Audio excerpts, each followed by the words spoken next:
we talk about Africa's fight for independence, one name shines brightly: Kwame Nkrumah.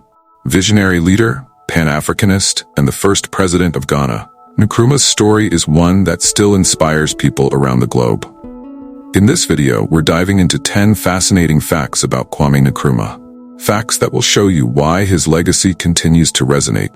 From his bold ideas to the obstacles he overcame, this is a story of passion, leadership, and unbreakable determination. Let's begin. Before he became a revolutionary leader, Kwame Nkrumah was a student, just like many of us. In the late 1930s, he moved to the United States, where he studied at Lincoln University and the University of Pennsylvania. It was here that Nkrumah began to shape his ideas about African liberation and self-determination. It's fascinating to think that the man who would one day lead Ghana to independence was once reading textbooks and walking through American campuses. This experience broadened his horizons and fueled his drive for African unity. Nkrumah wasn't just focused on Ghana's freedom. He had a bigger vision. Alongside other influential thinkers, Nkrumah co-founded the Pan-African Congress. This movement aimed to unite all African countries under one vision of freedom, peace, and economic independence. Nkrumah believed that Africa could only truly prosper if its people worked together. The Pan-African movement became the backbone of many independence struggles across the continent, and Nkrumah was one of its leading voices. March 6, 1957, marked a pivotal moment in history. Ghana became the first African nation to gain independence from colonial rule. And at the helm of this triumph, Kwame Nkrumah. He became Ghana's first prime minister and later the country's first president. This victory sent shockwaves across the world. Ghana's independence wasn't just a national achievement, it was a beacon of hope for the rest of Africa. Nkrumah's leadership showed that the dream of a free Africa was possible. Nkrumah drew inspiration from other freedom fighters, including Mahatma Gandhi. While studying abroad, Nkrumah became deeply influenced by Gandhi's philosophy of nonviolent resistance. He believed that African nations could achieve independence without violence.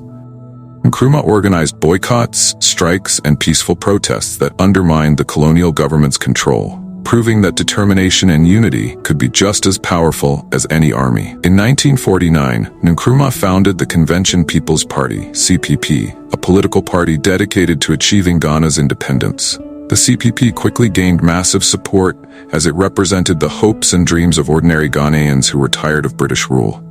Through this platform, Nkrumah mobilized the masses, organizing strikes and protests that made it clear the people were ready for change. The CPP became a driving force in the fight for independence. After Ghana achieved independence, Nkrumah didn't stop. His vision was to turn Ghana into a modern, industrialized nation. He spearheaded projects like the Akosombo Dam, which provided hydroelectric power, and built schools, hospitals, and factories across the country. Nkrumah's development plans were bold and forward-thinking. He wanted Ghana to set an example for other African nations, showing that independence could lead to prosperity and progress. In 1966, while Nkrumah was on a diplomatic mission to Vietnam and China, a military coup overthrew his government. This unexpected turn of events forced Nkrumah into exile, and he spent the rest of his life in Guinea. Though he never returned to power, Nkrumah remained a symbol of African independence and continued to promote Pan-African ideals until his death in 1972. Nkrumah wasn't just a political leader, he was also a prolific writer. He penned several books that became essential reading for anyone interested in African history and politics.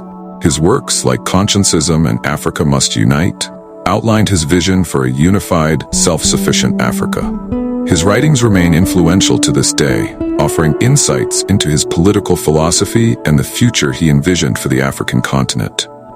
Even though Nkrumah's political career ended abruptly, his legacy continues to inspire. Today, statues of Nkrumah stand in cities across Africa, and his ideas still resonate with those fighting for equality, justice, and unity. Nkrumah's dream of a united Africa may not have been fully realized, but his influence remains a powerful force for those who share his vision. In 2000, Kwame Nkrumah was posthumously named Africa's Man of the Millennium by the BBC. This prestigious title acknowledged his unparalleled contribution to Africa's independence movements and his visionary leadership, Nkrumah's life was dedicated to the cause of African liberation, and this recognition highlights just how important his legacy remains, not only for Ghana, but for the entire African continent. Kwame Nkrumah's life was filled with highs and lows, but his impact on Africa and the world is undeniable. His ideas and actions continue to shape the course of history, proving that one person's vision can change the destiny of an entire continent. Thanks for joining us on this journey through the life of Kwame Nkrumah. If you found this video inspiring, don't forget to like, subscribe, and hit the bell icon for more stories of powerful leaders who changed the world.